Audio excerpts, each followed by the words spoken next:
seek and find, to teach us love and justice, to liberate our mind. Today we see you rising, a light out of the west, that guides the feet of all who seek the noblest and the best. There is a light that is rising from out of the west, and what bears of that light are we. So we follow those whose work has brought glory to your name, making a better world for you and for me. As from your noble portals, your sons and daughters go to face a world of challenges, to conquer every foe. We work and play together, and as time marches on, we'll never get the lesson done. If all are we are one.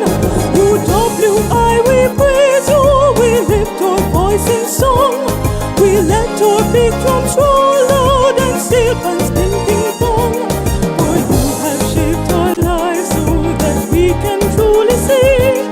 To you we owe our gratitude, a debt we can't repay. There is a light that is rising from out of the west, and brothers of that light are we. So we follow those whose work has brought glory to your name, making a better world for you and for me. This is our university of the West Indies.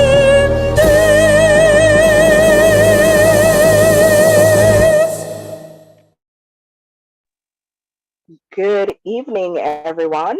I want to welcome you to our 7th annual Cassidy-Le Distinguished Lecture.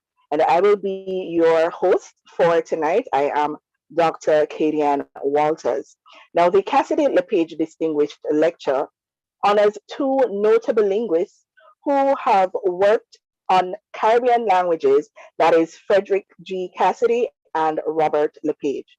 Together, they gave us the Dictionary of Jamaican English, which was published in 1967, and there was a second edition in 1980.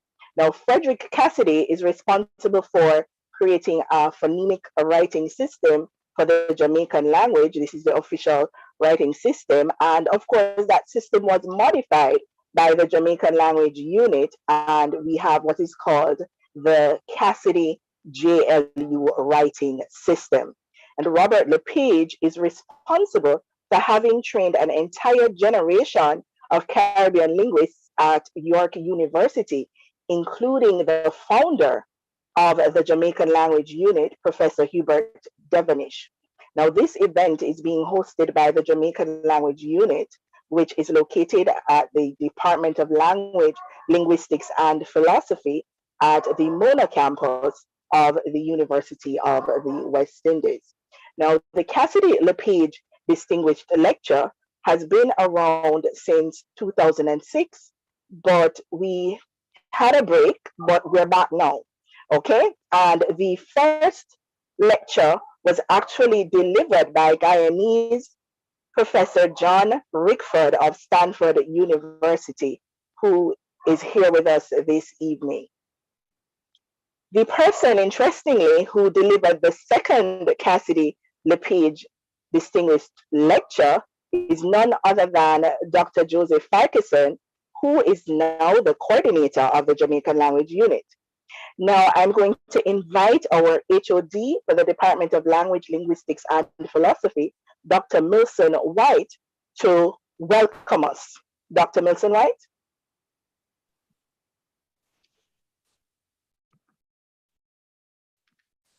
Good evening, ladies and gentlemen.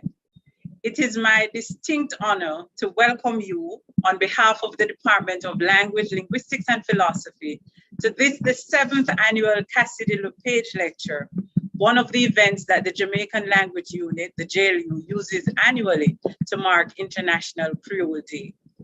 We are truly delighted to have all of you sharing with us this evening. Colleagues from other universities and countries, students, representatives from the various areas of education in Jamaica, and colleagues from the various campuses of the University of the West Indies. We are in esteemed company for this lecture, as you've heard. Indeed, we are especially pleased to have with us some of the past presenters in this lecture series, and to have with us in spirit those who are not actually here online. Among the former Cassidy-Le distinguished lecturers with us this evening, and to whom I'm extending a special welcome, are Professor John Rickford. We also have Professor Hazel Simmons MacDonald, Dr. Joseph T. Farquharshon himself, Professor Caroline Cooper, Professor Carla Washington, who gave the 6th lecture last year. We're also being graced with the presence, ladies and gentlemen, of Dr. Claire Cassidy, daughter of Frederick Cassidy. We also welcome specially Professor Hubert Devonish, the founder of the JLU, and former JLU coordinators and workers, Dr. Michelle Kennedy and Dr. Corinne Carpenter. Welcome to the Dean of the Faculty of Humanities and Education, UWI-MONA, Professor Silvia Kouwenberg. Welcome to Dr. Roslyn Khan, Dean of the Faculty of Education and Humanities, the University of Guyana. Ms. Martha Corbett-Baugh, Senior Education Officer in the Ministry of Education and Youth in charge of foreign languages. Dr. Marcia Rainford, Director of the School of Education, UWI-MONA. Professor Ian Robertson, former Dean of the Faculty of Humanities and Education, UWI St. Augustine, and Ms. Irene Nemhard, community activist for bilingual and mother language education. A truly hearty welcome to all of you. Now, do you all have your onion, or perhaps more important, something to shield your eyes and nose when the slicing begins? Because this is not a no taste from somewhere else onion. This is a Caribbean onion with decidedly high impact on the olfactory and ocular nerves. So onion or shield, and both are useful in these COVID times. Professor Nero will be slicing and maybe dicing. Ladies and gentlemen, I extend an extra special welcome to our guest lecturer, Professor Shondel Nero. Long ago, as I studied on the western side of the United States, Dr. Nero's voice from the East Coast was one of the very few addressing language issues surrounding students of specifically Caribbean heritage in the US. And all the while, she remained in touch with developments regarding language education in Caribbean spaces. The department is delighted to have her as a distinguished lecturer this year, and equally pleased to have all of you in attendance this evening. So welcome again, everyone. Thank you so much, Dr. Milson-Whyte. And to everyone in YouTube land, I'd like to say a special welcome to you all. Big up on yourself, we're glad on the day. Now we will take greetings from Professor Silvia Kouwenberg. Professor Kouwenberg is a professor of linguistics, of course, and or Dean of the Faculty of Humanities and Education here at the MONA campus of the University of the West Indies. She is one of the world's leading scholars in Creole linguistics and has done work on Berbice Dutch Creole, Papiamento, and of course, Jamaican Creole. Professor Kouwenberg.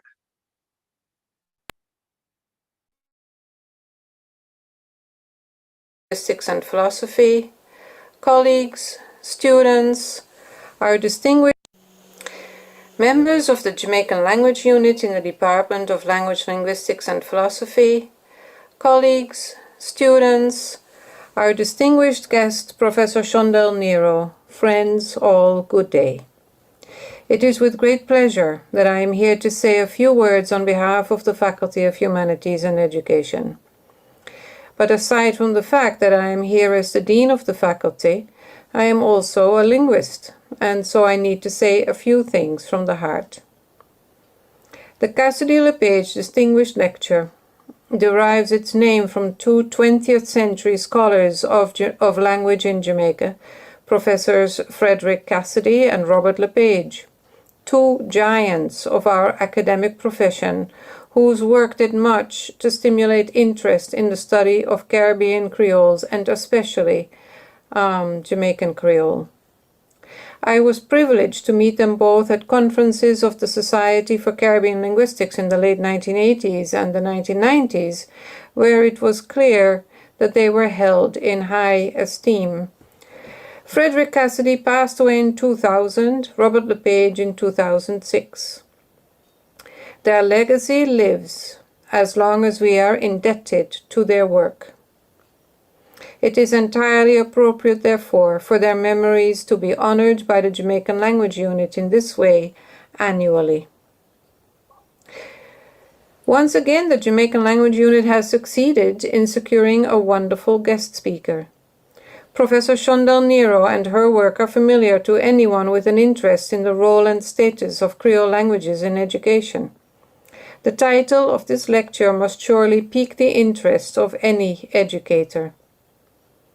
I commend the Jamaican Language Unit and its staff in the Department of Language, Linguistics and Philosophy for their unwavering commitment to honoring the legacy of our past colleagues in linguistics and for supporting research and public education regarding the role of language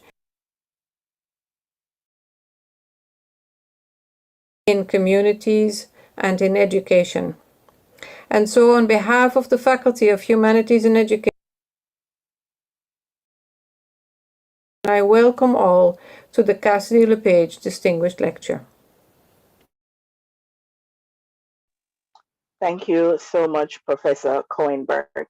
Now we will have a bit of entertainment by Tribe Sankofa, which is a performing arts collective brought together by Mr. Fabian Thomas. And it consists of a vibrant, eclectic cadre of multi-talented performers. And so we are in for a treat this evening. Tribe Sankofa.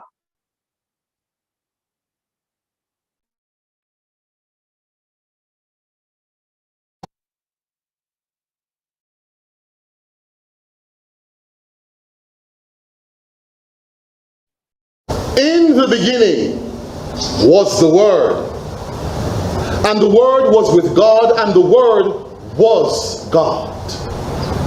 In the beginning was the Word, simple, pure, divine. And then there was a bass line. Rolling thunder from the soul, grumbling under the control of family man's fingers on a 4-string fender. Into the amplifier, out the speaker in a groove. The people moved and it was good. Very good. The poet said, that's a nice start, but where's the heart? And behold, I heard Style Scott's drum start. The hi-hat was crisp and clear. There was a one drop on the snare. The echo on the ring shot sounded near, and the kick drum was heavy. Then the poet said, let self take flight, and Ras Brass Horns came in.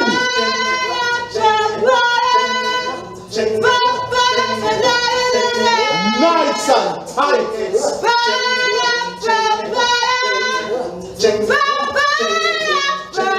Soaring above drum and bass.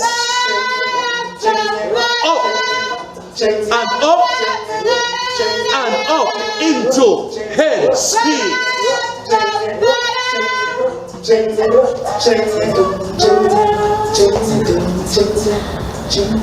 There's a natural mystic blowing through the air, and if you listen carefully now you will hear. This could be the first trumpet, might as well be the last. Many more will have to suffer, many more will have to die. Don't ask me why. Things are not the way they used to be. I won't tell no lie. One and all's got to face reality now.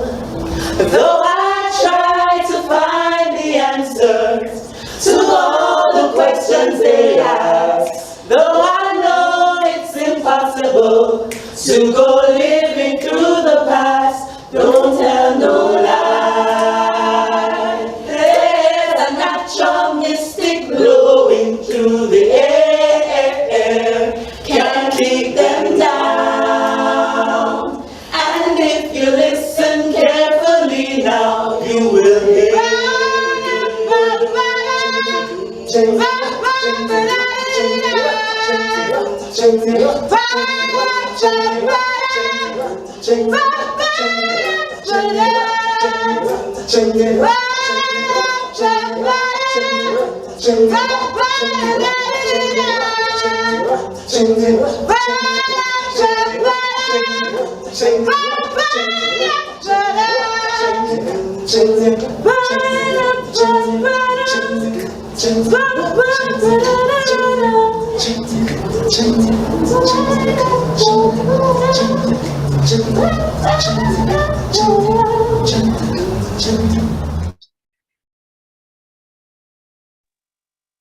Thank you so much, Tribe Sankofa. Now, if you're just joining us, I want to welcome you to the 7th annual Cassidy-Le Distinguished Lecture. And our topic for this evening is Slicing the Onion, Reflections and Projections on Language Education Policy in Jamaica. Now, you may be wondering, what exactly is the duty of the Jamaican Language Unit? Perhaps you're hearing about it for the first time. And so we will have Dr. Joseph Farquharshon, who is a senior lecturer in linguistics here at the University of the West Indies, Mona. And he's the coordinator also for the Jamaican Language Unit, and he has taken this post since 2019. Now, his research interests include history of the Jamaican language, both socially and structurally. And he also does work in the area of lexicography, morphology, and anthropological linguistics. Dr. Farquharshon. Thanks very much, Dr. Walters, and good evening, everybody. A very special welcome to our lecturer, Professor Nero, who was gracious enough to accept our invitation, and an extra ounce of welcome to Dr. Claire Cassidy, daughter of Frederick Cassidy, who is one of the scholars we are honoring through this lecture. The work of the Jamaican Language Unit, JLU, is established on the 3 pillars of advocacy, education, and service. So we advocate, educate, and serve. The JLU itself was born out of an act of advocacy as Professor Hubert Devonish and students made a submission to a joint select committee of Parliament to have freedom from discrimination on the grounds of language included in the Charter of Rights. The Joint Select Committee was sympathetic to the request, but asked for a unit to be set up to study the language and prepare the ground for such an inclusion. In 2019, when the Jamaican Language Unit petitioned the Jamaican government to make the Jamaican language co-official with English, the Prime Minister stated, "My worry is not about the institutionalization of patois, if you want to call it that. It is inevitable. It will happen." The Prime Minister's framing makes it seem as if the officialization happens without human agency, that it is fate that we just have to accept, as opposed to an essential part of the country's development plan that maximizes the full potential of the people. Development, then, takes place in spite of the government.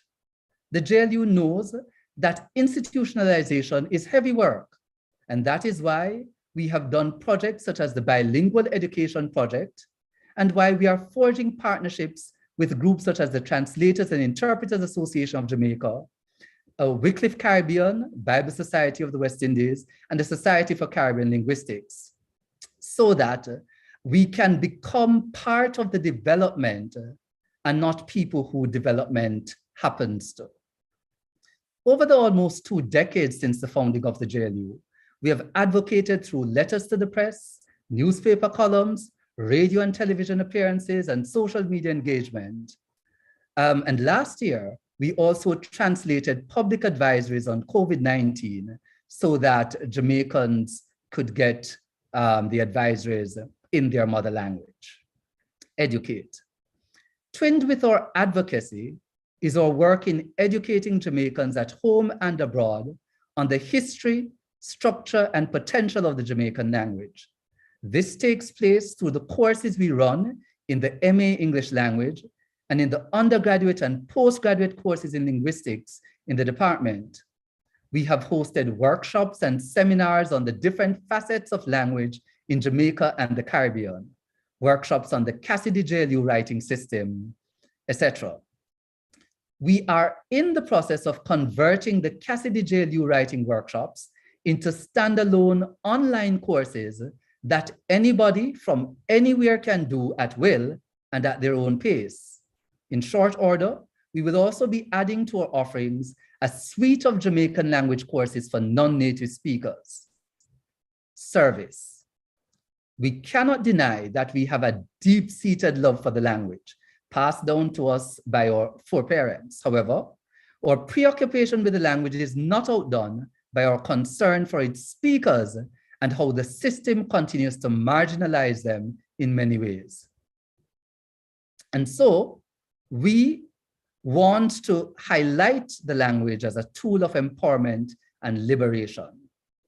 We stand ready to serve any Jamaican who wishes to invoke their constitutional right for an interpreter in the justice system. We also invite requests from companies that want to better serve their Jamaican-speaking stakeholders, whether that's customers, farmers, third-party service providers.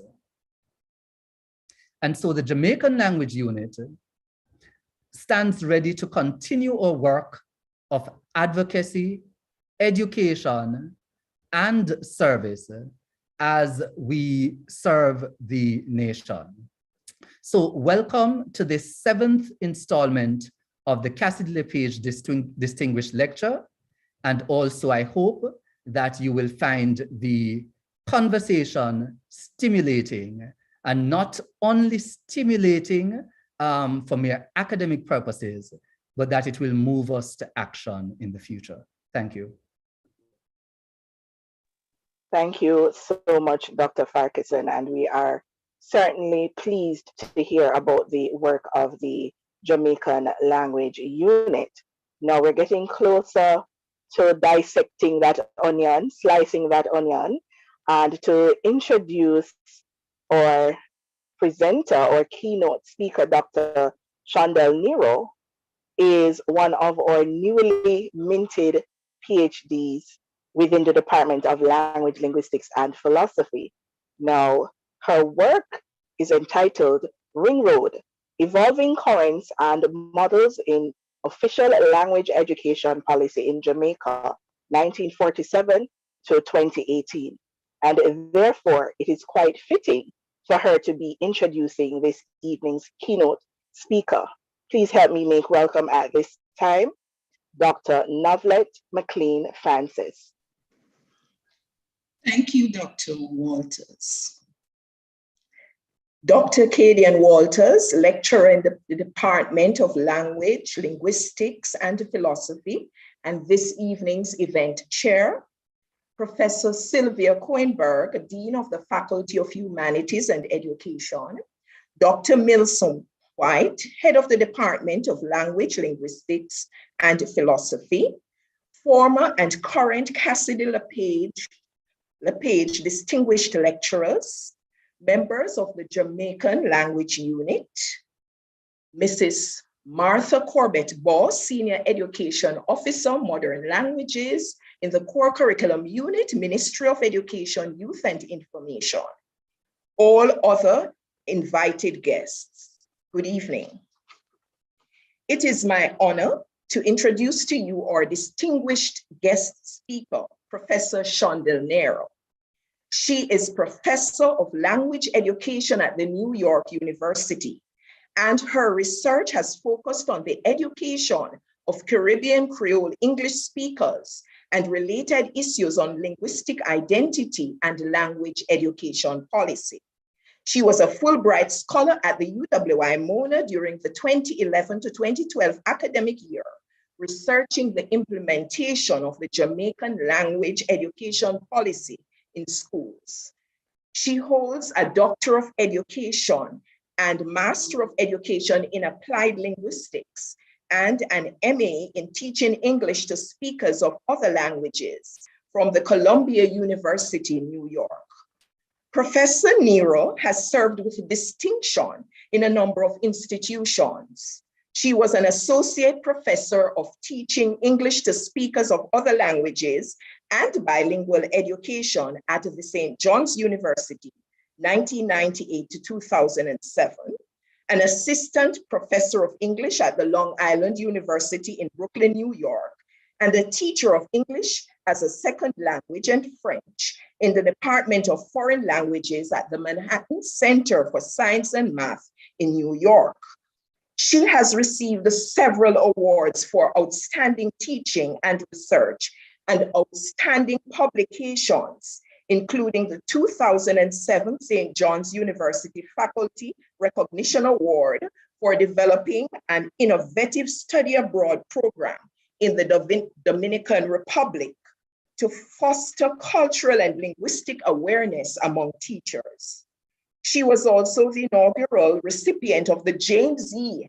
Alatis Prize for an outstanding article on research on language policy and planning in educational context from the International Research Foundation for English Language Education. Professor Nero has published a number of refereed works, including 5 books, 17 articles, 10 edited book chapters, and 1 book section, addressing areas such as language education policy, vernaculars in the classroom, language and identity, racial and/or ethnic segregation, and Caribbean language in international contexts. She has given 8 international talks, 8 international talks, 15 national talks, 22 regional talks, and 45 refereed conference presentations on topics such as vernacular Englishes in the classroom, multidialectalism in the classroom, Englishes in contact, and global learning in 21st century classrooms.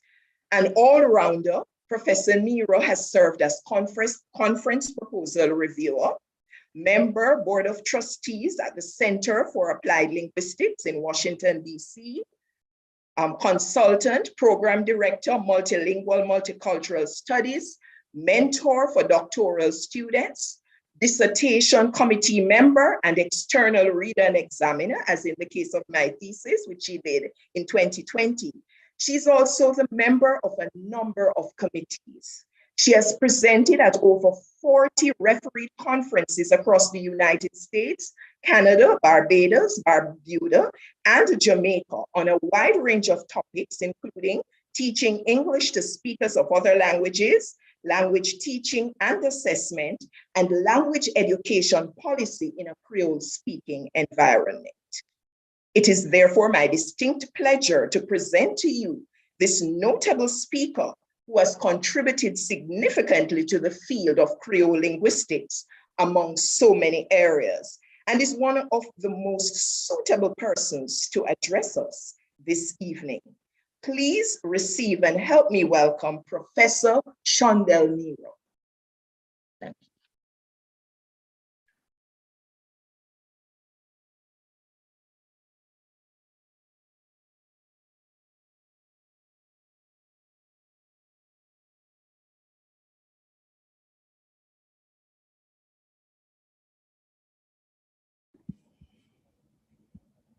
I'm sorry, I was not unmuted. Yes, I'm unmuted. Thank you so much for that amazing welcome. And good evening, good morning, or they say good night in the Caribbean, depending on where you are in the world. Thank you so much for coming this evening to listen to the conversation on language education policy. First, I want to thank the University of the West Indies for inviting me, specifically the Jamaican Language Unit. It's an honor to be invited to participate in a lecture series that has had some of the greatest linguists and scholars. I'm standing on the shoulders of John Rickford and Cassidy-Le himself, Craig Robertson, so many scholars and language educators who have done yeoman's work, including the unit with Professor Devonish and others, to give voice to Caribbean language. And so I want to start by talking about the title of my talk, Slicing the Onion. There's been lots of talk about the onion, and reflections and projections on language education policy. And I want to give credit to language policy scholar Nancy Hornberger for the metaphor of the onion, the layered notion of onions and how we slice and dice it. And so I will take you on the journey tonight of my reflections and projections on slicing this onion that we call language education policy. So this is how I'll proceed. I'll talk about what prompted my work, a little bit about language education policy, taking a critical historical look. I will also share some findings from my Fulbright work in Jamaica, and then look ahead at thinking about what we want for language education policy in the 21st century. So let me take you back about 30 years. I am currently in New York City. This is where I've been living for most of my adult life, in New York. At the time, 30 years ago, I was a doctoral student, as Professor Francis mentioned. And I was also teaching at the four-year college in Brooklyn. And a colleague of mine brought this front page article to my attention from the New York Times, the paper of record. You can tell the age of this paper by who's in the picture there, Reagan and Clinton. On the front page was the article that said, Caribbean pupils English teams barrier, not bridge.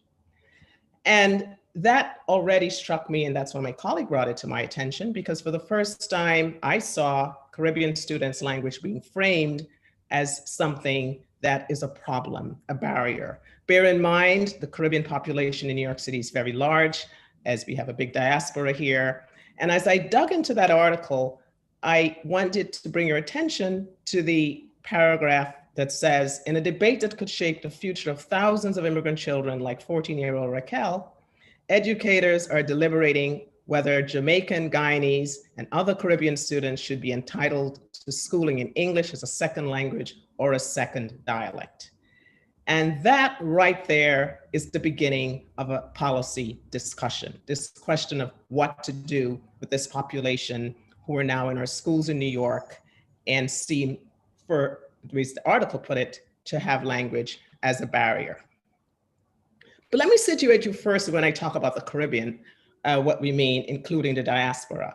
So here's a map, and here I am really looking at all of the countries, starting with my own country. For those who don't know, I'm born and raised in Guyana, which was a former British colony, as well as many of the countries in the Caribbean, which will be talked about today, but especially the ones where English is the official language. And all of the, what we might call the Creolophone Caribbean, including places like Haiti, the Bahamas, Jamaica, and so on. And here in the United States, we have a big Caribbean diaspora, especially as you see in the darker shade, Florida and New York State, and especially in New York City. And this is an entire transnational space where Caribbean people go back and forth, and they're in our schools in the United States, which is what brought me to this work in the first place, specifically schools in New York City. And if we have enough people in enough numbers, we need a policy. Just to give you an idea of numbers, here are the data from the census of 2010 in the United States, where the top 10 countries in New York City, 5 of them are Caribbean countries, starting with the Dominican Republic. And then the other 4 are all in this region, which is our focus tonight: Jamaica, Guyana, Haiti, and Trinidad. Now, if we think that the Caribbean has about 5 million people, and yet in New York City, a city of over 8 million, we have the top 10 5 of them from this region. So they are in our schools in New York, and therein lies the policy. I mentioned that I was teaching at a four-year college back in the 90s, and I was teaching English as a second language. And in my classroom, there was a young man, I will call him Charles, that's a pseudonym, who was born and raised in my home country, Guyana, what we might call a predominantly Creole speaker, and we'll get into Creole a little bit, attended what might be considered an under-resourced primary schooling, meaning he had irregular and low-resource schooling. And then in New York, he also continued that level of schooling and was placed in a first-year English as a second language writing class. And he happened to be in my class, which was the second semester that he was placed in that class. So of course, that drew attention. Think back to the article that says students' language was a barrier. And then I asked myself, how does someone from supposedly an English-speaking country be placed in an English as a second language class? And that became the genesis of a host of work in New York, where I was. So here is an example from Charles's work to give you a sense of how that placement went about, and then starting to unpack how this policy of placing students came about. So Charles wrote in an essay, not in my class, but in the previous semester. It was an autobiographical piece, and he said, I started talking to a young lady and she got pregnant. Well, sit with that for a minute. That makes perfect sense to anyone from the Caribbean and in many African-American communities as well. The instructor for Charles wrote this response to that sentence, big jump. And Charles shared that with me because he was puzzled as to where was the jump. For him, this was perfectly logical sentence. The teacher, quite innocently, did not know that Charles was using the word talking with the meaning of being involved with sexually and dating this woman, and then the woman got pregnant. So here we have, for a teacher in New York, a student writing a sentence, every individual word is English, and yet the student was seen as having a gap in logic. And so I now have to enter schools to start raising awareness of this Creole continuum that exists in the Caribbean, which is really a linguistic contact zone, as I will go into a little further. And so Charles is writing, even though it was standard English in form, in a sense, had a vernacular Creole sensibility. And all of what happens in the Caribbean for non-linguists in the audience runs along that continuum, as linguists would frame it, from the most Creole form, which sounds like "im broc him foot," all the way to "he broke his leg," and all three mean the same thing, that are used in different contexts for different purposes. Now, if use was just the matter of the case, that would be fine. But here, this use has attitude and value attached to it, which are socially constructed. That is, the patois form, as linguists call the basilect, gets framed as bad English because of the fact that there's a shared word and lexicon that has the appearance of English somewhat, but in fact carries its own syntax and its own meaning. Most Caribbean people, the mass vernacular, run the gamut of this continuum. Often, if one is more schooled, one has more proficiency along this end, but notice the lines is broken because the clear-cut point as to where Creole and English begins is a lot more fuzzy.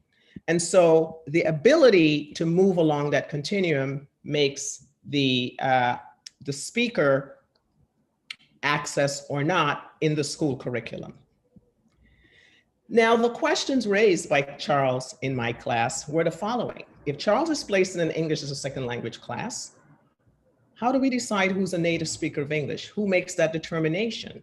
And what's the appropriate placement for speakers such as Charles or speakers of other vernacular Englishes? And this conversation has happened for many years with many sociolinguists in the United States. And so it also ties to question of identity.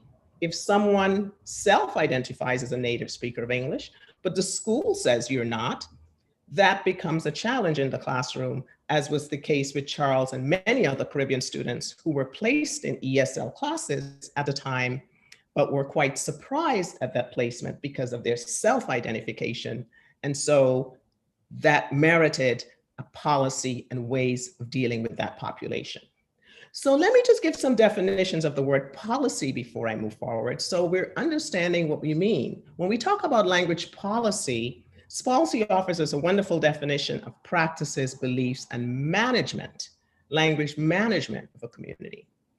But tied to policy is the sort of actualization in language planning.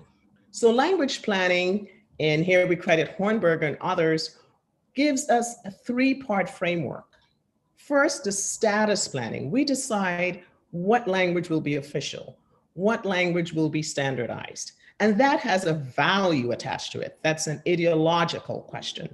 And not so surprisingly, languages that become official and get standardized are often spoken by people in power. So this is not by sort of accident which language becomes standard. That's a deliberate decision. Acquisition planning looks at the education, the users. How is language going to be used in the media, and in education, and in business, for what purpose? Second and thirdly, the corpus planning looks at standardization, what we decide as the writing style, the dictionaries, the spelling, the codification of the language.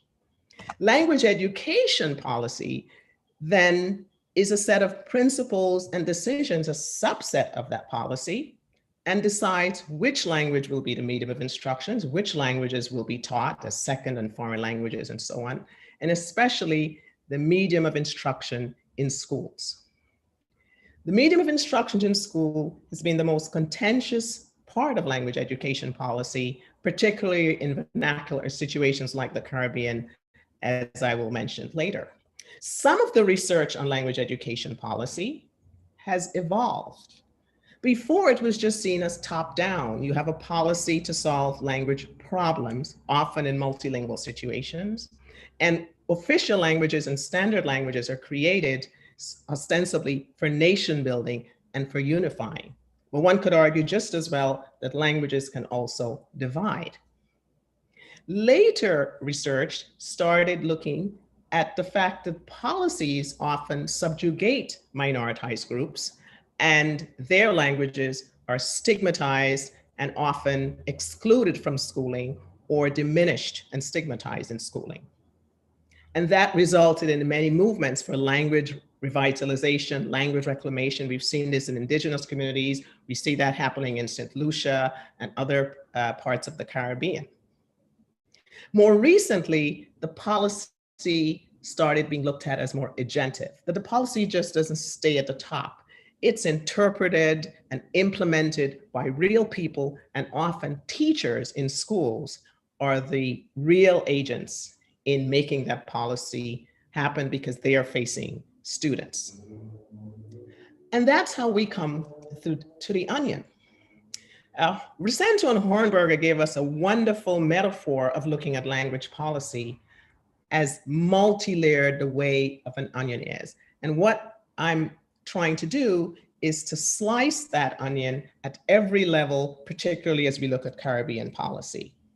So on the outer level of the onion, we have the policy documents, which are typically made by ministries of education or governmental agencies. But that document is interpreted and modified in the process of implementation by institutions, schools, textbook writers. And then finally, in the classroom, teachers take up and interpret and practice that policy based on conditions on the ground. So notice that my arrows go up and down because the policy, by the time it's in the classroom, might look different or adjusted to the context of the particular situation. And so we think of teachers as very agentive in the policy making process because they are the ones that are dealing with students, the context of the school, and the particular political environment and time that they're working. So as we look at policy, we see all of these different layers. Many of the ways that the policy come about depends on how language and the attitudes towards language policy are framed. Historically in the Caribbean, the Creole, the vernacular, has been framed as a problem. Ricardo Ruiz gives us a three-part framework to understand how we frame language policy. If the vernacular is a problem, the approaches to it become remedial.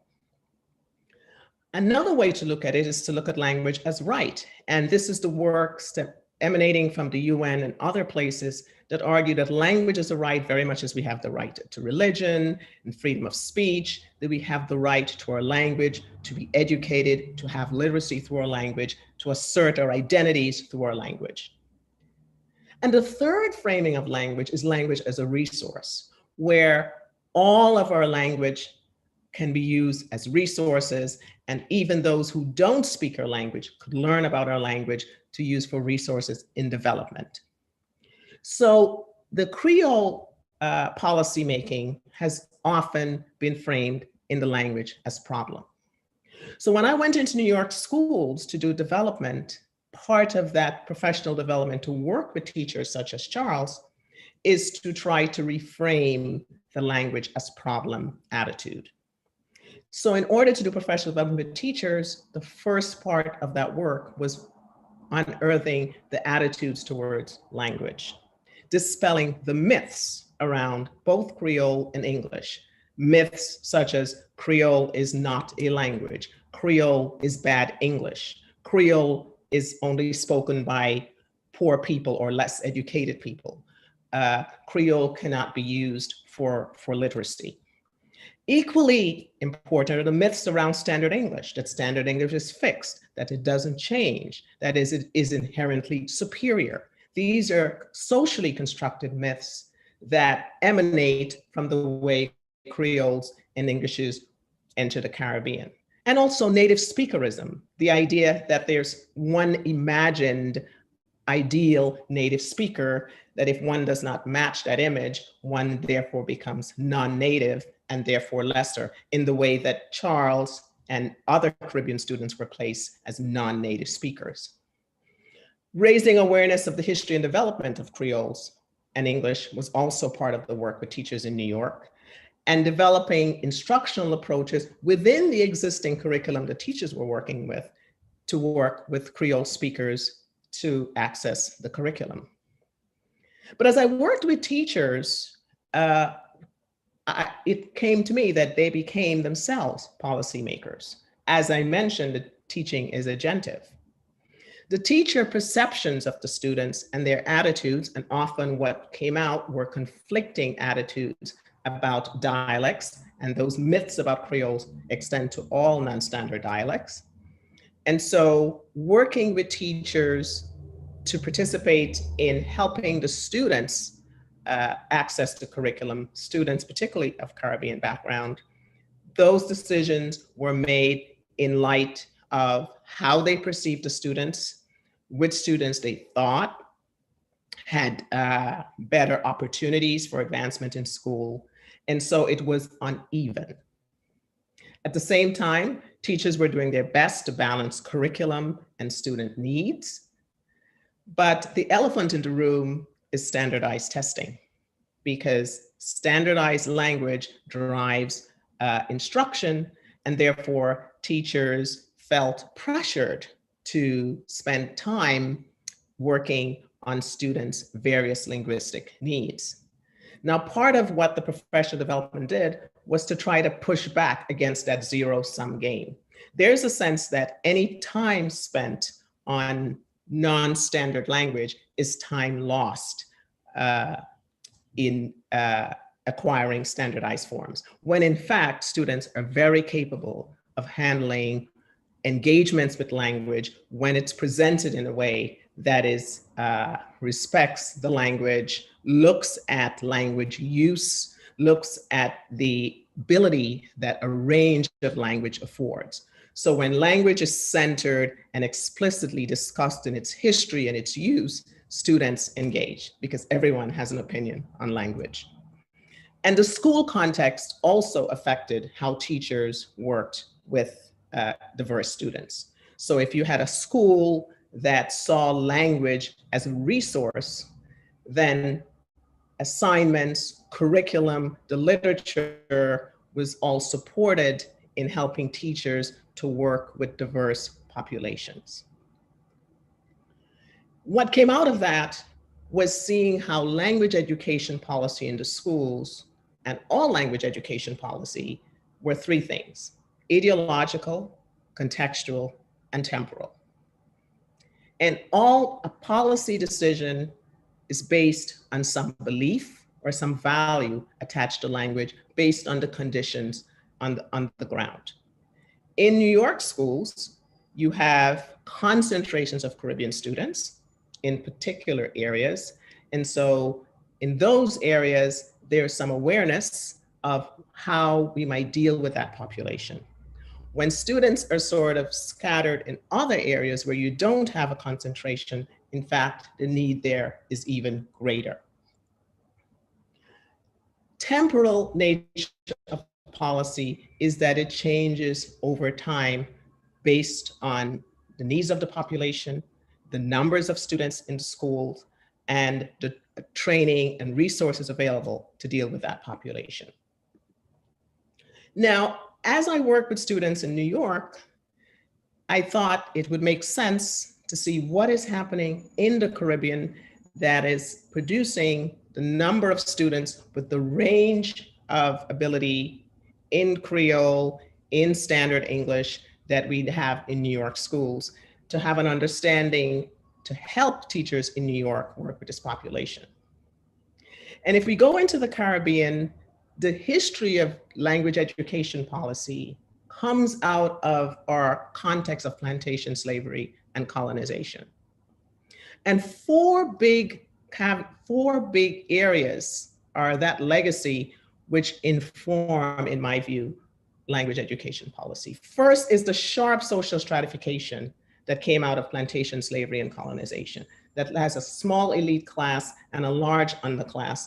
And that stratification, language is often can be mapped onto that very easily. The second is language. The term in linguistics is a diglossic situation where two varieties exist in the same context. One seen as the low variety in terms of status, in terms of usage, and the other, the high variety in terms of its value, the high variety being standard English, the low variety being the Creole. Now, the Creole is the ultimate contact language. All languages, to some degree, come about from contacts of people. But of course, the Creole comes about from enslaved peoples from Africa, indentured laborers in contact with British colonial masters. So you have an African syntax and you have many words from English, the lexicon. So you have a superficial appearance of English. These varieties are in constant contact. They are related but distinct because they do have their own grammars. And that relation is what causes the dialect language distinction. Now, for linguists, dialects are varieties of languages with their own rules and usage based on geography, socioeconomics, location.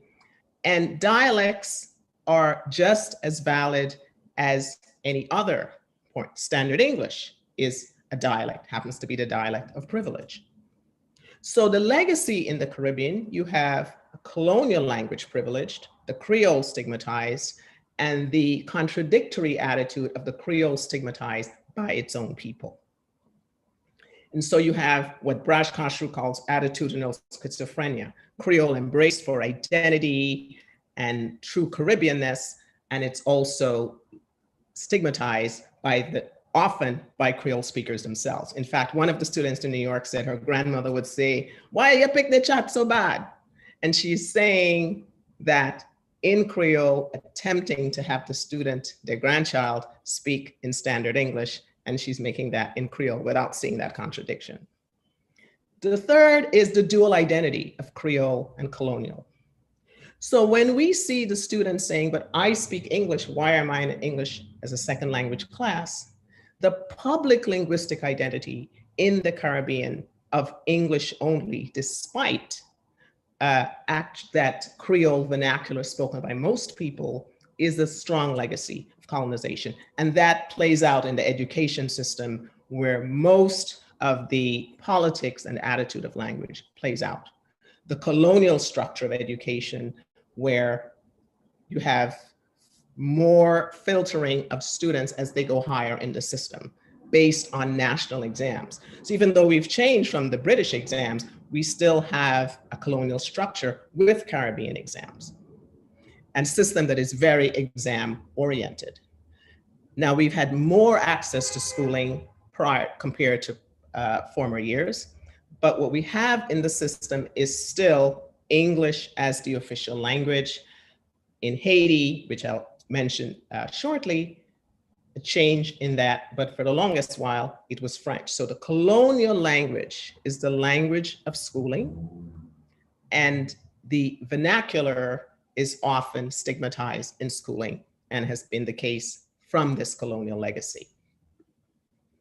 So at risk of trying to capture 200 years of language education policy development in the Caribbean on one PowerPoint slide, I'll try to touch on the highlights of this to show the evolution of this work that has happened to deal with this language as problem frame. In the colonial era, what I have in the purple here is the sort of macro environment within which policies are happening. So in the colonial era, and Dr. Francis did some of this work in her dissertation, there was this sort of invisibility of Creoles. And I put in/visibility because Creole was sort of everywhere and Creole was nowhere. And so there was no official policy. And so in schooling was treated as just English was spoken, when in fact English was spoken by a minority of the population. So it would be what I call a de facto Creole eradication policy. Eradication simply by thinking of it as invisible, as a non-language. But as the West Indian countries approached independence, the visibility of Creole and the assertion of Creole as a language of the Caribbean, of the region, became front and center, particularly reinforced by the founding of the University of the West Indies. One of the early works in that time, in the 60s, was the Dictionary of Jamaican English, so named by Cassidy, after which this lecture, and the page after which this lecture is named. The work at the University of the West Indies and the rising awareness for Caribbean self-determination in the Caribbean in the independence era was the beginning of real active Creole policy and language policy work.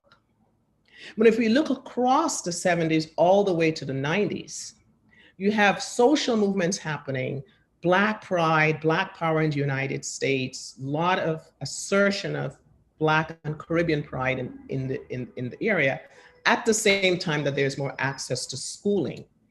As more Creole speakers are in the school, now we have what's considered a literacy crisis. And I shouldn't say now, because this conversation about a literacy crisis has been ongoing for many, many years. All of the research in language education would argue that students, not just the research and the rights, learn best in their mother tongue. And certainly cognitive development happens best when students are able to access literacy in their mother tongue. Now, a few things were happening at this time. Creole was made official in Haiti for many years, even though education in French continued. Dennis Craig and Lawrence Carrington and others had the policy of pushed the policy of monoliterate transnational bilingualism, where in the early years, students would be using the mother tongue Creole in the classroom, especially in Jamaica, some of this work also in Guyana. And then students would transition by early 4th grade to standard English. We had work going in the ABC Islands, the Netherlands, Antilles, Aruba, Bonaire, and Curacao, which started to permit papiamento in instruction at this time. Dictionary of Caribbean English started. And at the same time, a plethora of Caribbean activism. So the validation of Creole was really carried by our artists, our writers. We in the Rasta Talk, we had all these musicians and so on using Creole in the arts. And so it increased the notion that it's okay in that space, but not in the school space. Thankfully, over the years, we have seen more work of our writers, our Louise Bennett, our Paul Keynes Douglas, Muda Baruka, so many speakers and writers and artists who carried the work of Creole into the public sphere in a more affirming way. But monoliterate translingual bilingualism was also thought of as a sort of a start to what needs to be more affirming, which is having full biliteracy as proposed by Devonish and colleagues at the Jamaican Language Unit. In that role, we had people from the Ministry of Education. Before the bilingual policy, we had the Jamaican language education policy by people from the Ministry of Education, working with the university and other stakeholders to draft a Jamaican policy, which I'll mention coming up in what I did at the Fulbright. Devonish frames this as the move from efficiency to equity. That is to say, as the work of the language policy had begun, more work started as the Jamaican Language Unit started to think that efficiency, that is fixing the problem of Creole, was not enough.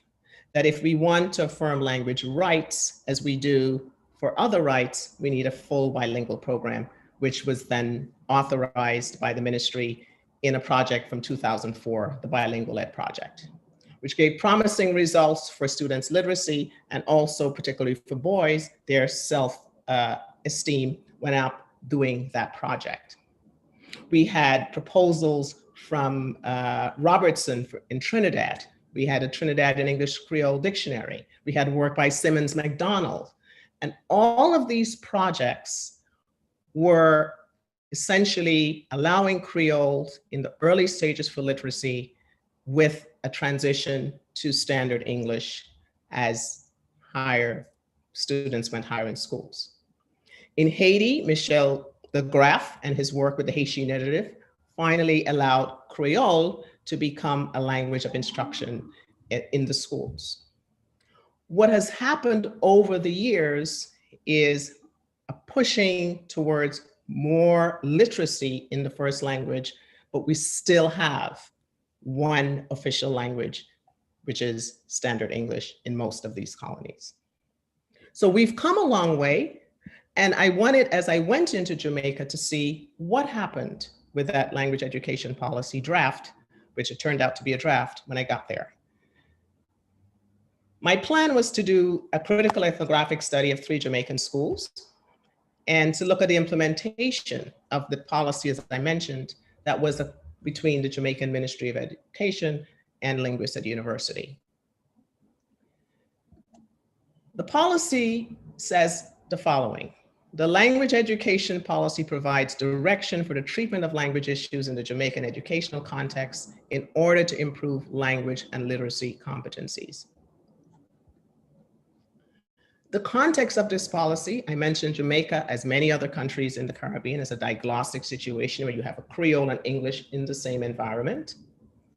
As Muda Baruka says, cited in Carolyn Cooper, we speak a language we do not write, we write a language we do not speak. So that is actually a very quick way of thinking of the Caribbean situation, where literacy is in the language that is not the mass vernacular. Think of how that would be if you woke up in another country, or it's in the United States, and suddenly all of your literacy had to be in another language from the age of 4. And the disjuncture of that in terms of learning in school. The policy was in response to this literacy crisis, where there was large lack of success in English in schools and in other subjects. We had many stakeholders, the ministry, education administrators. And so The compromise was a transitional model. Students will then, as it says here, use Creole for the first 4 years and then transition to standard English. Some key principles of that policy need to be highlighted. The acknowledgement that Jamaica is a bilingual country. So the policy gives validity to Creole and to standard English, promoting its use in the early years while facilitating literacy in standard English. But when I arrived in Jamaica, I found the policy was not formally adopted. Hence, it's a draft policy. Why it was not formally adopted? One can speculate, perhaps the recognition of Creole as a language, perhaps the concern, as I said, the zero-sum game, that any space for literacy takes away from standard English. Perhaps public sentiment, who also believe that the role of Creole in school is questionable. And so most teachers were not aware of the document. And so most teachers' understanding was the de facto position that we should be teaching in standard Jamaican English. So as a researcher, I had to adjust my questions because the policy was not formally adopted. So I said, you know what? I will just have these teachers read the policy anyway and try to get their understanding of it. What are their attitudes towards Creole? As we mentioned, attitudes shape policy. What are the differences in the practices in schools, in Jamaican schools? So I was in 3 Jamaican schools, one in Kingston, the capital city, a primary school where there were many Creole dominant speakers. This school went from grades 1 to 6. And another school just outside of Kingston, sort of semi-rural, primary junior high that went all the way to grade 9, many Creole speakers there. And then Kingston Traditional High, which would be a traditional high-ranking high school in the city, what one of the teachers called the name brand school. I worked with 6 teachers, 18 students, 3 principals, and 3 of the people who wrote the policy, and 2 teachers in each of the 3 schools, 3 students in each. Most of my focus will be talking about the teachers because, as I mentioned, teachers are agented. They make policy.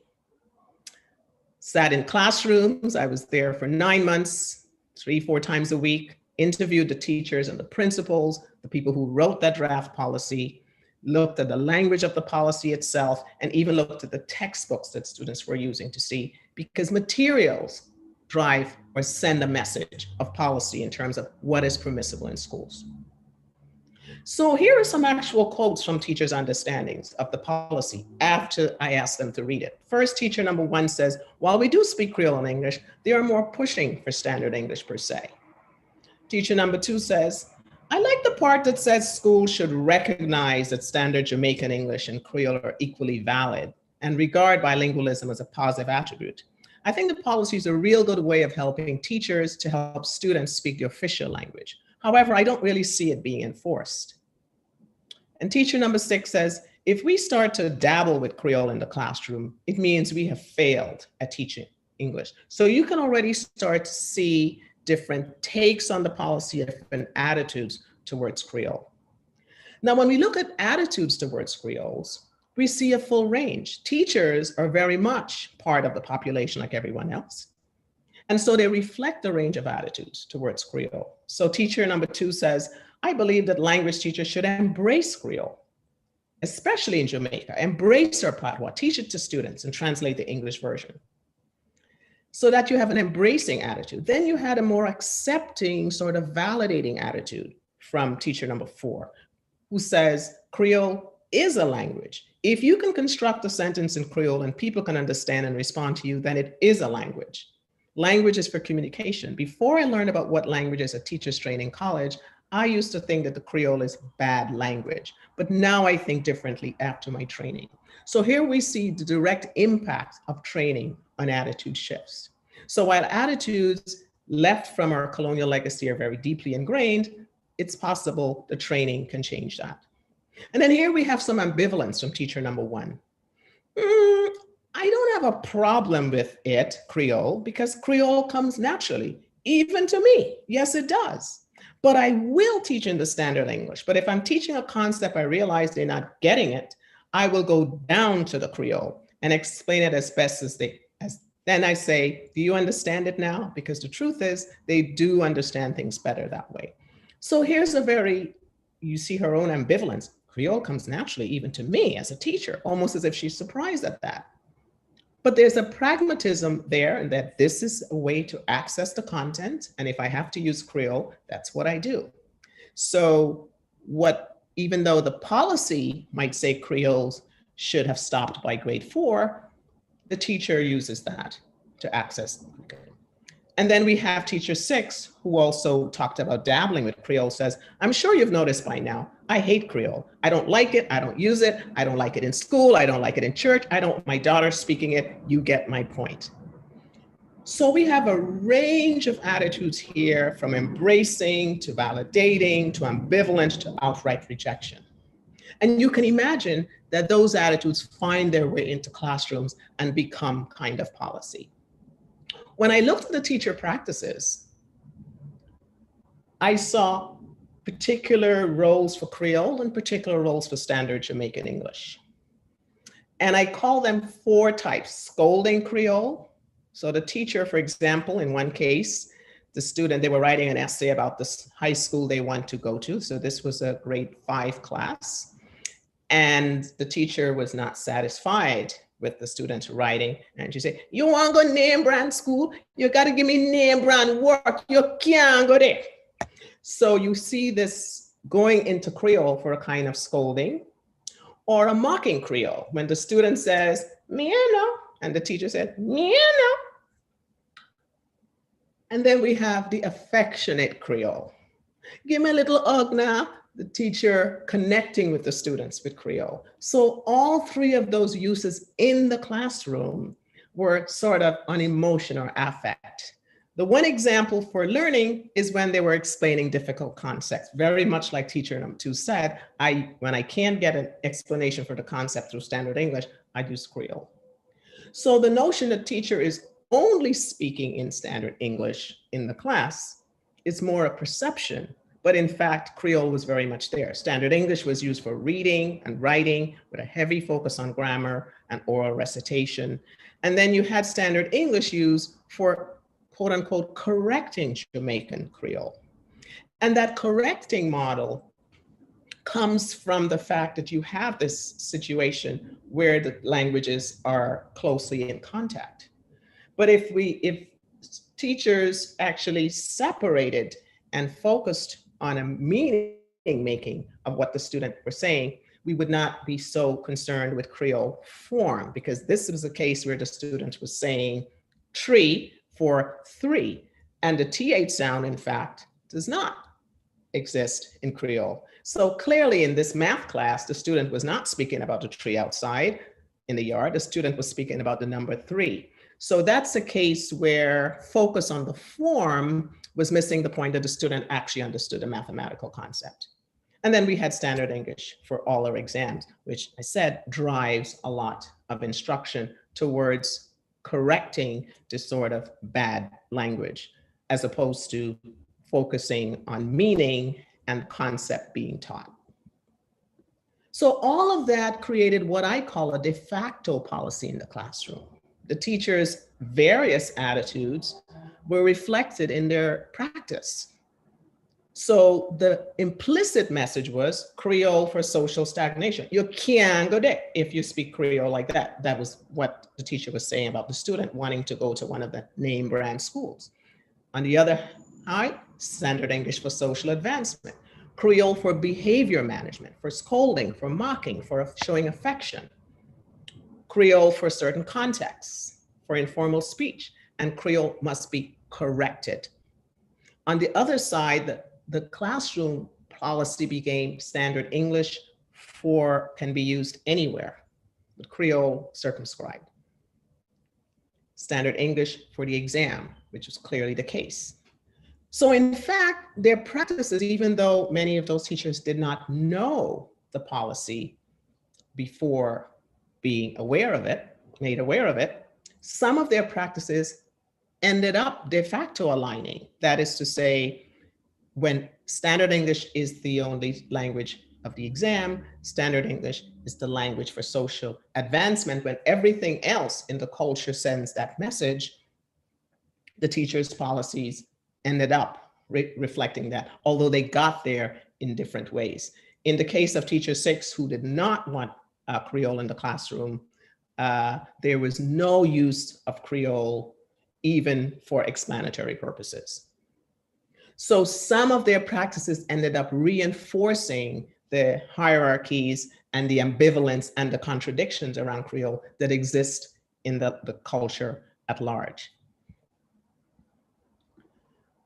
So some of the challenges I saw in the policy implementation is ideological, the fact that Creoles continue to be framed as a problem. And the denigration and celebration of Creole in the same space when the teacher says, give me a little hug with Creole, but then being scolded with Creole at the same time, or scolding the use of Creole, sends a kind of a contradictory message, which reflects that legacy I mentioned of that ambivalent attitude that is our colonial legacy. Related to that is the correction approach, where we're seeing Creole as bad English rather than a communicative system on its own that does have English words in it. Teacher training, as we saw from one teacher, helps to change attitudes, and that training needs to continue in a robust way, taking an even broader, more critical approach. And then we have the larger societal forces of access to schooling. Nowadays, we have more and more students in school at higher levels, which is really important and an advancement. But as we have difficulty with resourcing and funding schools and other problems of poverty and other challenges to schooling that are not language related, makes it harder for literacy to develop when so many larger social factors are impacting literacy. Since I left Jamaica, there's been developments. The Jamaican Language Unit, as Professor Farquharshon mentioned, has been pushing to make Jamaican official.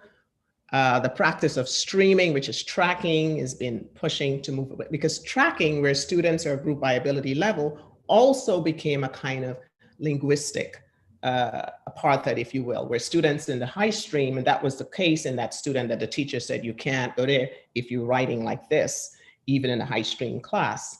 So tracking sort of lumped kids who all kind of spoke a particular way in lower streams, and that reinforced. So as tracking is being moved towards abolishment, that will have linguistic implications. There's a generational attitude shift, more acceptance of Creole in official spaces. The Jamaican Language Unit did work on this and found that younger people are more affirming of Creole and using it in spaces that were traditionally not the case. And there's continued work and advocacy going on all over the Caribbean, from Trinidad to Jamaica, San Andres Island, in Haiti, and at the Ministry of Education to work on generally raising educational standards. And my own work in New York is now starting to look at Caribbean students' transnationalism, because as you saw from that map, Caribbean people go back and forth, and how that is impacting language. And then that will have an implication for what happens in the classroom, because now also with technology, language goes back and forth in a dime. So as we look ahead to the 21st century, we are in almost a quarter of the 21st century done. I would like to project what I think we might be going in terms of language policy. So a lot of the policy so far has been still largely on the monoliterate transitional model, where you start out allowing the vernacular, and then the bilingual education project being an exception, where students actually had full biliteracy, as all the research shows helps with language development. I think we need to think of what is the goal of 21st century education in general, because a language education policy is within a context of education more broadly. What do we want a 21st century educated Caribbean person to know, to look like? and linguistically. And I think in the 21st century world, the world is so interconnected and ways of framing things are more critical and more dynamic. We might want to rethink the goals beyond just fixing the literacy problem. Maybe we need to reframe the paradigm in terms of a broader and a more affirming way in thinking about language, offering bilingual programs or Creole itself as a language of study, or in literature. We have a wonderful body of literature in Creole. We can study English and we are speakers of English, and we don't seem to think that's a problem. But if we're speakers of Creole, why can't we study it? Why can't we really, if we want the domain and the validation of Creoles, then I think we have to really make it a serious space in schooling and a serious way of thinking about the language. And that goes to a more expansive, flexible view of language. Often, because of our socialization, we particularly think of languages in very fixed ways, particularly English. And so I think a more expansive understanding of language as dynamic and fluid, and language use, pushing the domains of use in many spaces. That is already happening, where Creole is being pushed into what might have been thought of as English spaces. And English itself is changing.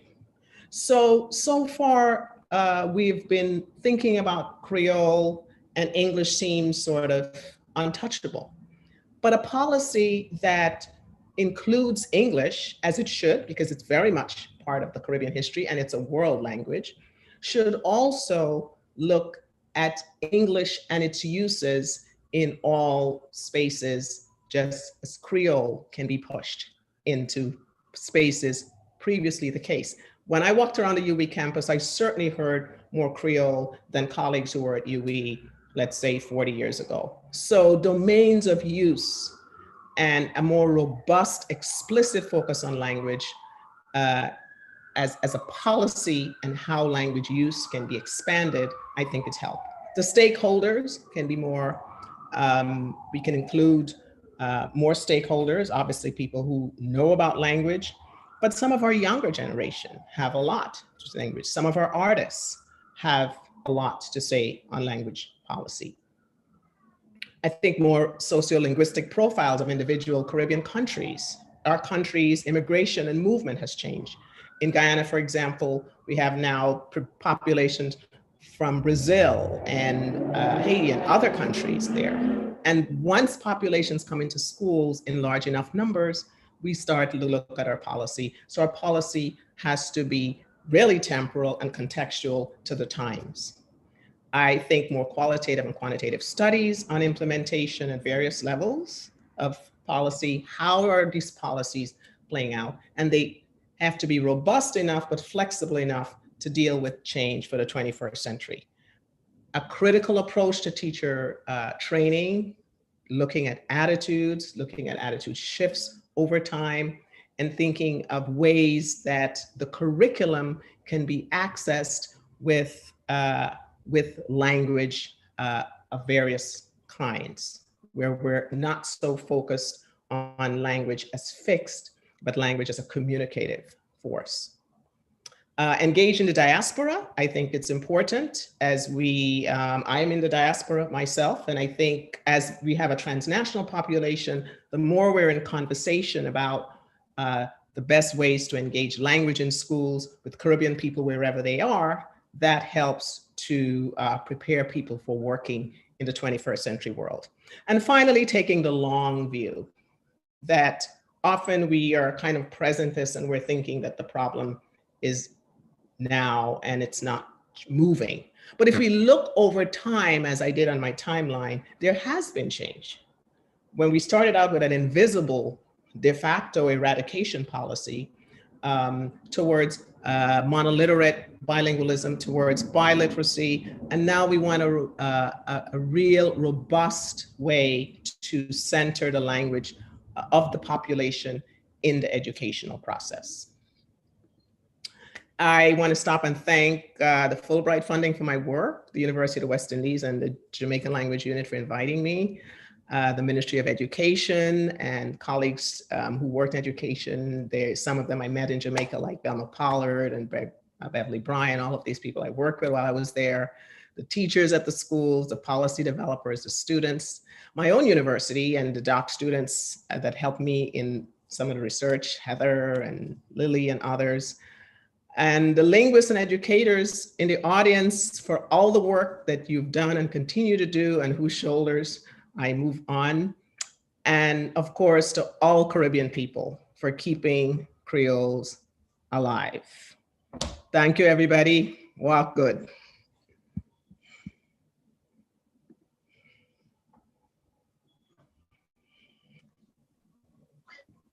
Thank you so much, Dr. Shondel Nero, for that wonderful, wonderful presentation as we looked at the various layers of the onion as it relates to the language education policy and planning here in Jamaica and the Caribbean at large.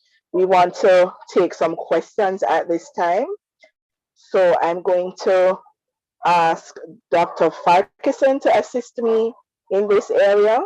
Also, if you would like to ask a question on Zoom, we're asking you just to use the raise hand feature.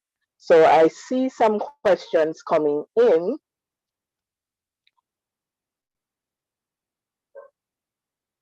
Okay.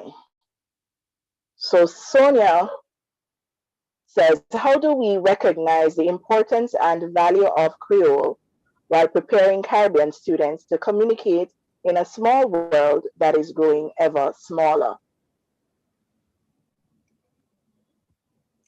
Can you hear me?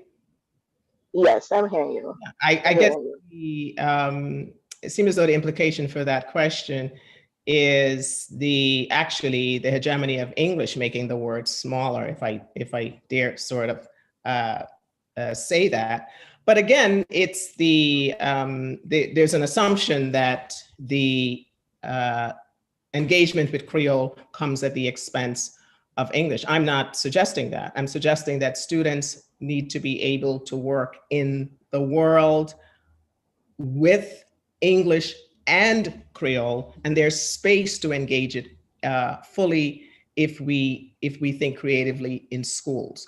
So it's not an either or. I am arguing for more language, not less, not for constraining Creole in order to gain English. Many people are multilingual around the world and are able to use the languages that are in their disposal in very full ways. So really it's a question of stronger schooling with an expansive understanding of language so that students can function everywhere. And actually, when students are able to use their language for learning, literacy is stronger in English as well.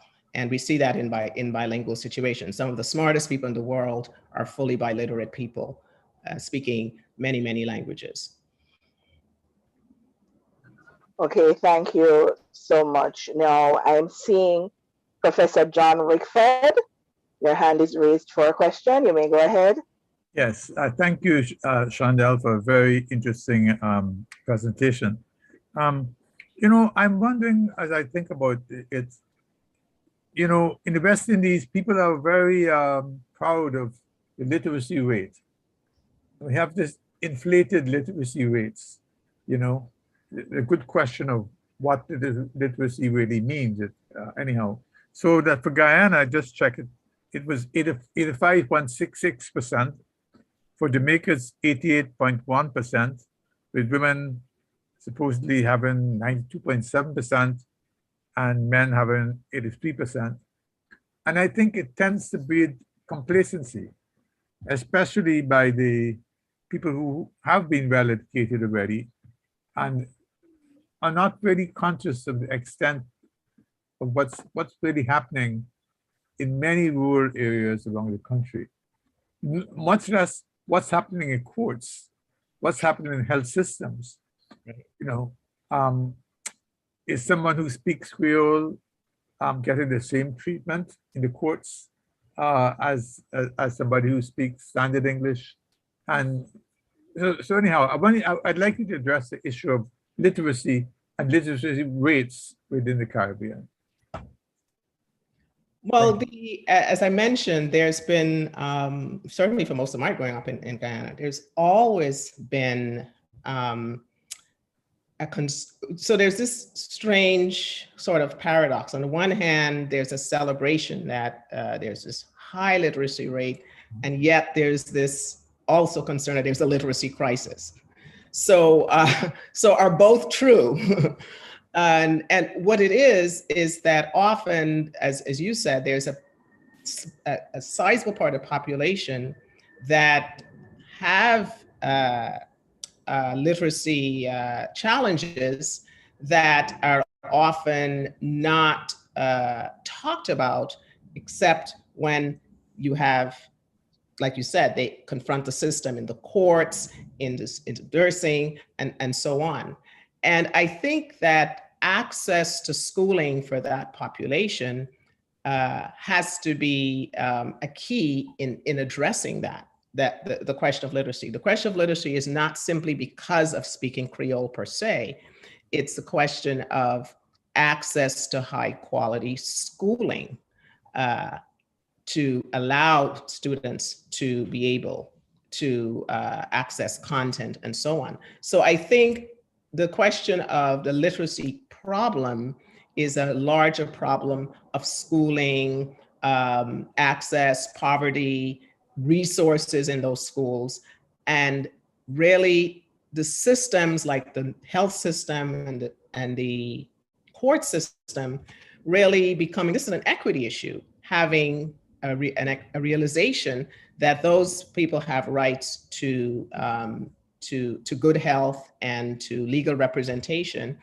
And in order to do that, they need the support of both experts, but also that their ideas need to get a chance to be validated as well. But it starts from better schooling in general for all of the population, but also recognizing that those people in the courts and in the healthcare system have lives that they need a space to be expressed. And that's why the systems ask for translators and so on. So there's a real need for support in those areas by whether it be linguists or other trained translators, at the same time improving access to high quality schooling to develop literacy skills from an early stage in a language that students can access. I hope that answers the question. Okay, thank you. All right, I'll take another question from YouTube. What is the importance of situating Afro-Caribbean languages within the political objectives of decolonization and Pan-Africanism? And that's from Tristan. Could you say the first part? What is the... Oh, let me go back to it. What is the importance of situating Afro-Caribbean languages within the political objectives of decolonization and Pan-Africanism? Well, it's really extremely important. Language is one of the first places for identity, affirmation. The Pan-African movement started many years ago, and has sort of evolved in various ways, but the centering the vernacular as part of sort of claiming of Black identity across the diaspora in Africa, in the Caribbean, in the United States is important for sort of self-affirmation. So I think it has to be, and it can be done in many ways through the literature, through understanding the history, through materials. I think we have to really build a body of literature and really history about how the language in the Caribbean came about, and the contradictions in our attitudes toward the language really need to be front and center in classroom discussion. I find when teachers actually have explicit discussions about language, you get a lot of engagement from students. And one way to help that is also, which I've done with the teachers, is making reference to other languages, that this is not something unique to English. These attitudes, these contradictions, these colonial views about language happen in other contexts as well. And so when students and people are able to see that these attitudes didn't happen by magic, that standard English didn't suddenly have power just out of nowhere. These were constructions that happened in the colonial era. I think you actually get people engaged in challenging them. So the Pan-African movement was an explicit attempt to bring people, Black people across the world together. And the language, the stigmatization of our language is one way to start the conversation. So it has an important role in anti-colonial work and also self-affirmation. Okay, thank you so much. And I will go to Dr. Claire Cassidy with her question. You may go ahead. Hi, thank you. Dr. Nero, I found your talk very, very interesting. It's got my mind going in many directions. So I will ask you a couple of questions. Sure. At the very beginning of your talk, you proposed that this young man, Charles, could be in English as a second language as he was placed, or English as a second dialect. And I don't think you came back to that. So I'm kind of curious, since everywhere in the world, there are multiple dialects. All over the US, there are multiple dialects. Right. And also, I wondered what happened to Charles. Oh, okay. That discussion, so it wasn't mine. That was what the schools were deliberating, because, yeah, so maybe I should clarify that. That article says, should they be in English as a second language and second dialect? And that, schools are in a situation where they have to make sort of management and placement decisions. And so that's the dilemma, right? Schools are institutions and schools are structured, and schools have come to understand languages in very structured ways. So it's either quote unquote a language or it's a dialect. So, and schools don't sort of imagine anything in between. So Charles was placed in a ESL class because from the perception of his writing, he was not understandable or had what they would call ESL, English as a second language, features. But in fact, Charles, in an ESL traditional class, as many of the students would have been not motivated, because Charles has a perception of an English speaking identity already. So the students, the other Caribbean students who were placed in ESL class, asked to be opted out. And so what I was doing with the teachers would say, this Charles can be in a regular class. Here are strategies and understandings of his linguistic history to work with Charles. So that is what I was doing with professional development, to say an English as a second language class. Now, some people argue differently. Some people say, and even linguists will say, well, if we're saying Creole is a language, then English is a second language. So why can't he be in the class with the Spanish speaker then? And in reality, when you put him in a class with a Spanish and Mandarin speakers, he becomes disconnected, because he has a resource of a language repertoire that already has a lot of receptive understanding of English. So my suggestion for the teachers was to have them in regular classes with the training and ways of accessing the curriculum, and showing some contrastive approaches with Creole rules and standard rules that I work with the teachers to show. The last I heard of Charles, that was years ago, he was working at a sort of a store in Brooklyn, one of the chain stores, I don't remember. And I would love to know what has happened to him. And that was over 15 years ago. But that's what he was doing. He did graduate, but that's the last I heard of him. But yes, I think the dialect language situation is exactly where training needs to happen, with particularly with the Caribbean situation, because the languages are so in contact, and that superficial seeing of English words makes both the student themselves unable to see the systems in a way that they can be engaged. But putting them in a traditional ESL class did not seem helpful to me. Thank you very much. That was really good. Okay, we have time for just about 2 more questions, and then we will have to close off this segment. Heather says, in what ways can we refashion the role of classroom teachers as drivers of language education policy? Well, there are 2 sides to this, because teachers are not operating in a vacuum. Teachers are in a larger socio-political context, right, where they are accountable for the curriculum, they're accountable for assessment, at the same time that they're interacting with students and having policy.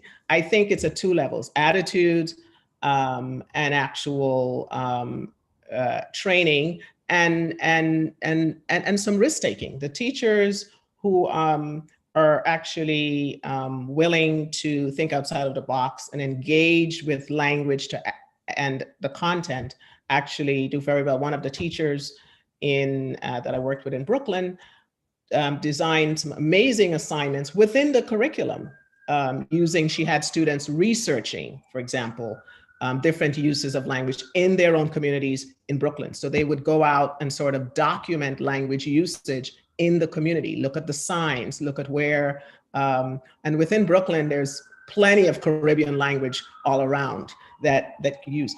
And that became an actual project in the class where the student sort of wrote about that and really started paying attention to the domains of use of language as part of an English. This was an English class. And so all the talk about audience and genre and all the stuff we do in an English class, the teacher was able to do with that student while getting the student to attend to their own language in a more constructive way. So but first, the attitude that says dialect is not allowed in the class at all has to be a part of training, but more thinking of language more expansively, and that all languages have many dialects and many varieties.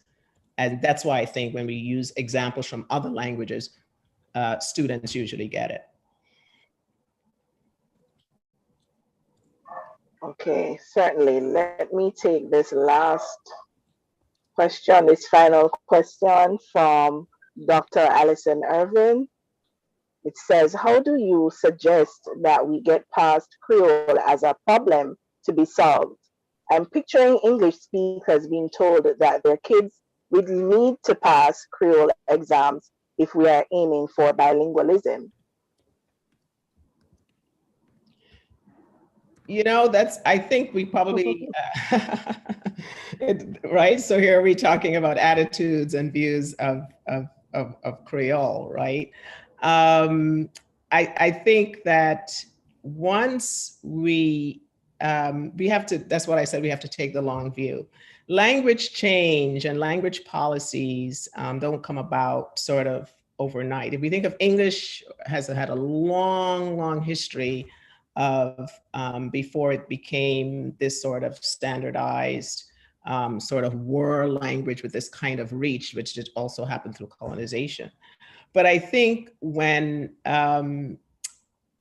bilingual education is normalized, only then will Creoles become not seen as sort of bad English. Also, when language is not framed as acquiring a world language means everything else, there's no space for everything else. It's a strange notion because we are able to learn other world languages, but languages that we speak naturally are constructed as limited to only particular domains, are not worthy of intellectual engagement.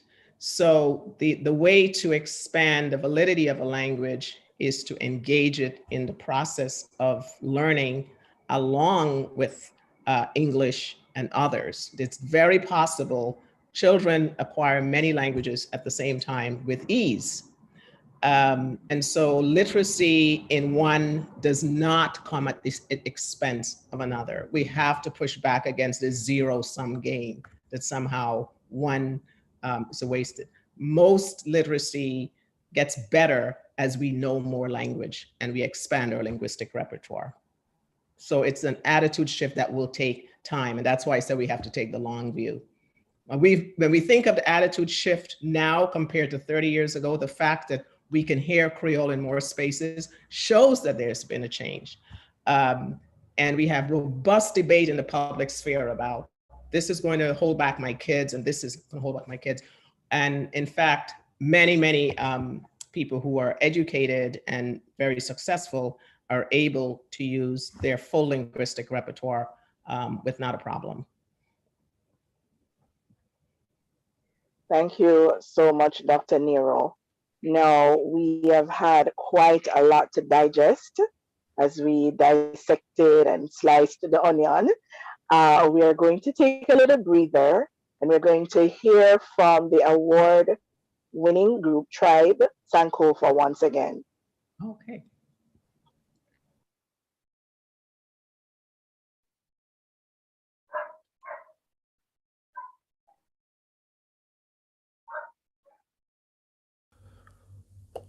I wish I could put your voice in a jar.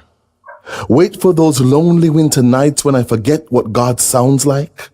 Run to the nearest maximum security prison and open it.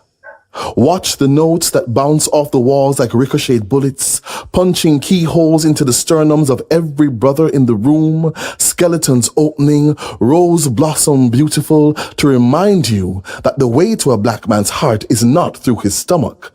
It is through the heaven in your hello, the echo of unborn galaxies that pounces forth from your vocal cords, that melts ice grills into oceans, baptizing our lips, so harsh words fade from our memories, and we forget why we stopped calling you divine in the first place.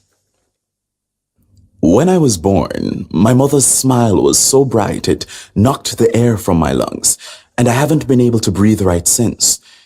It's something about the way light dances off your teeth, the way the moon gets jealous when you mock her crescent figure with the shape of your mouth.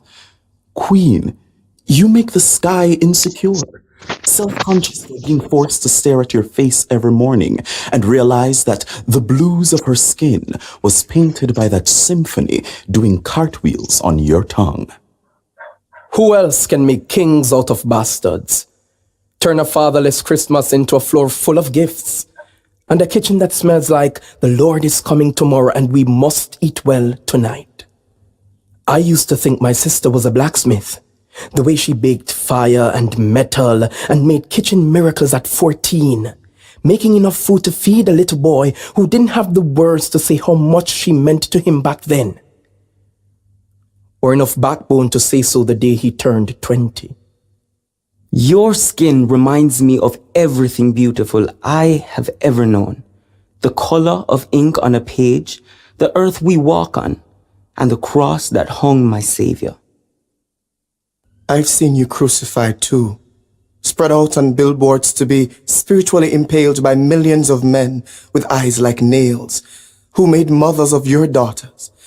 So I'm sorry for the music deals, for Justin Timberlake at the Super Bowl, and that young man on the corner this morning, who made you undershade your flesh and to become invisible.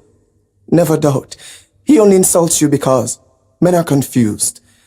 Now we are trained to destroy or conquer everything we see from birth. If I ever see Don Imus in public, I will punch him in the face, one time for every member of the Rutgers and Tennessee women basketball teams. Then I'll show him a picture of Felicia Rashad, Ashata Shakur, Arthur Kitt, my mother, my grandmother, and my 7-year-old niece, who's got eyes like firebombs. Then dare him to tell me that black women are only beautiful in one shade of skin. You are like a sunrise in a nation at war.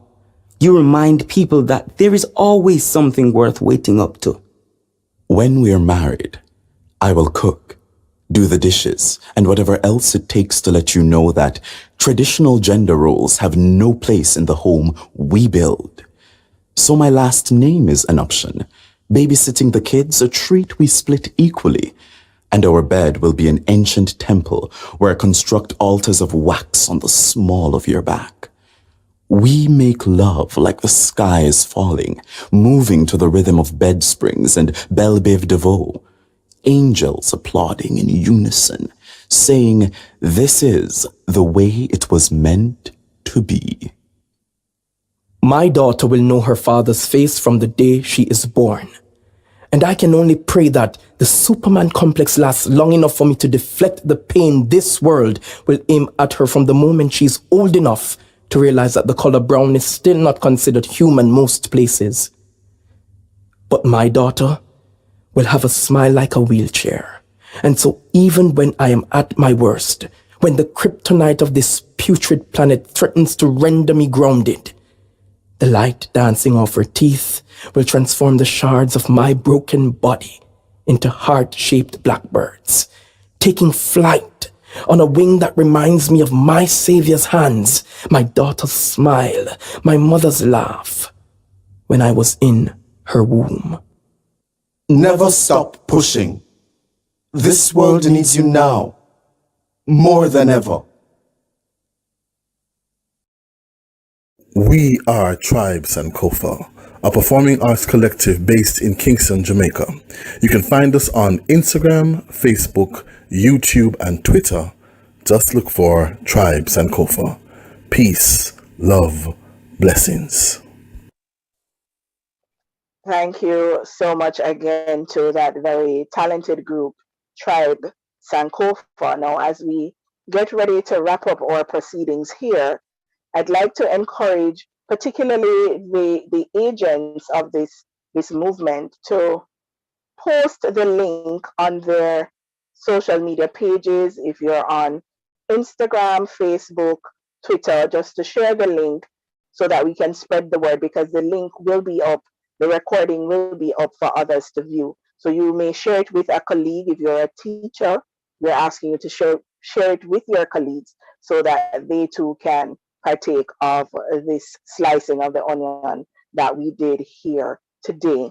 Also, I'd like to remind you that the news in Jamaican Creole is actually shared on the same YouTube channel, Braadkyaas Jamaican, at 3 p.m. every day, every weekday, that is, as well as Big Things Are Gone, which is a current affairs discussion program with Professor Caroline Cooper and Miss Donique Campbell. This is aired on the channel on the last Monday of every month at 5 p.m. So we're asking you to subscribe to this channel so that you can benefit from these programs. And so we've come to the end of our program here tonight. I'm going to invite Miss Jackson, who is a teacher and graduate of our MA in English language program here at the Jamaican Language Unit, and she's currently enrolled in the MPhil program. I'm going to invite her, Miss Jackson, to come and do the vote of thanks.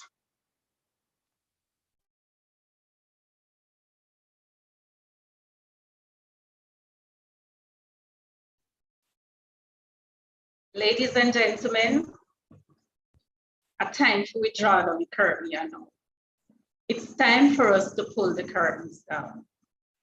The privilege is mine to express gratitude to the following persons who have contributed to an inspiring experience this evening. Professor Shondel Nero for doing the lecture. Professor Silvia Kouwenberg, Dean of the Faculty of Humanities and Education, for bringing greetings. Dr. Viviette Milson-Whyte, Head of the Department of Language, Linguistics, and Philosophy, and she did the welcome.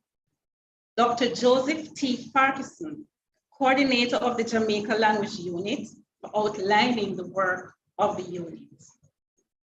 Dr. Kadian Walters for emceeing the event, and special recognition to Dr. Claire Cassidy, daughter of Frederick Cassidy, to Mrs. Susanna Campbell Blagrove, Senior Administrative Assistant at the JLU, for her work behind the scenes on the administrative matters that are associated with an event such as this.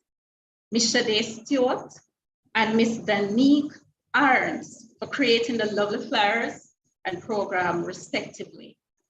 Mr. Orain Ennis for providing technical behind the scenes support during the event. Ms. Tally Thorney and Ms. Danique Irons for monitoring the chats on YouTube and Zoom during the event. To Jody and Maitland and Tony Shea Gray, who were tweeting about the event from the Braadkyaas Jamiekan account. To Tribes Sankofa for providing entertainment. Specially invited guests, audience on YouTube, we thank you all.